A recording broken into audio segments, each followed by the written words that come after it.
Hey, everybody, it's time for an NBA free pick with the Clippers taking on the Mavericks this Saturday, February the 12th. My name's Allie Burns, and this is Picks and Parlays brought to you by BetMGM. Check out the description of this video to find the link to BetMGM and cash in on this big promo. We're going to match your very first deposit up to $160. You don't want to miss out on that value. Now, with me today, I've got Scott the Bulldog Rickenbach, Picks Parlays expert handicapper. Scott, you are 16-4 on our free pick videos. 18-6. 18-6. All right, even better. There we go. How you doing, Scott? Doing well and ready for this Super Bowl weekend, and we're going to mix in some basketball and hockey action for sure this weekend. Yeah, I don't know why we wouldn't. I mean, there's still other stuff to bet on too, you know?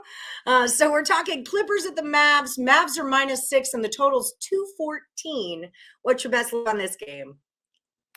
Well, Ali, and before I get to that, just wanted to mention it's been a good start to this year, and two of the most important things in this industry are honesty as well as consistency. And so, first off, with honesty, I had a bad 2021, but 2022 so far, I am #1 on the site for units year to date. And here's the thing that I'm most proud of, so to speak. And I hate to toot my own horn, but just what I'm saying about consistency, I was also #1 on the site in 2020, #3 in 2019, and #1 in 2018. So that's overall units for the entire year. It's all documented there at the Picks and Parlay site, and it's long-term consistency that counts in this industry. So on that note, let's talk about some consistency with these teams, which has been a little choppy with these two, the Clippers and Mavericks. And looking at this matchup, this is one of those where the teams just met on Thursday in Dallas. Now they're meeting again in Dallas on Saturday.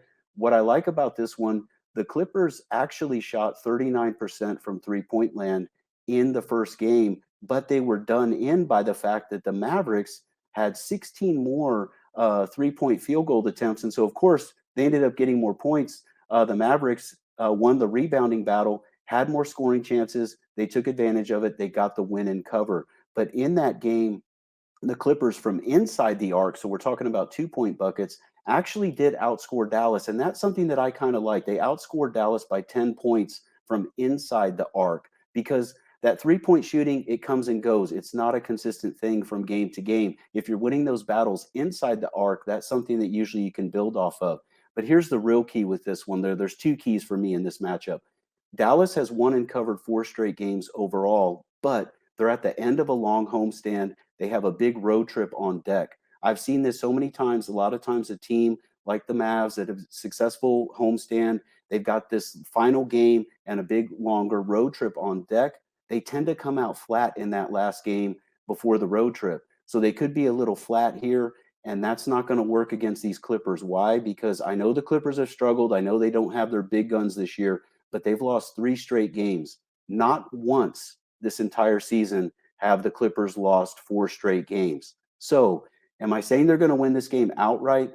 I'm not comfortable enough to say that, but I certainly like having the +6 on my side. And here's a funny note about the straight up side of this, though. First off, liking the road team here. Before that win for Dallas on Thursday, the road team had won and covered 9 of the last 12 meetings between these teams. And when you look at the last 13 matchups between these teams, the team that covered ATS was also the straight up winner all 13 times. So if you like the Clippers here, you might want to sprinkle just a little bit on the money line. Again, I like them plus the points here. That's my pick for the video, but just mentioning that stat because it's interesting to note that. And again, Clippers have not lost 4 straight, not a single time this entire season. So there's that. I like your angle here, Scott Rickenbach. You've always got a good angle on your picks. And this is a great one. And like you said, you're up #1 at the top of the Picks and Parlays leaderboard for all of 2022. You're 18-6 on free pick videos. So Scott Rickenbach's crushing it. Head over to picksandparlays.net. Find the Bulldog and get down on his premium plays. While you're there, use the promo code BOWL, BOWL. It's going to save you 20% off of all of his best bets. Until then, we're going to roll with the Clippers +6, and we might just sprinkle that money line on Saturday.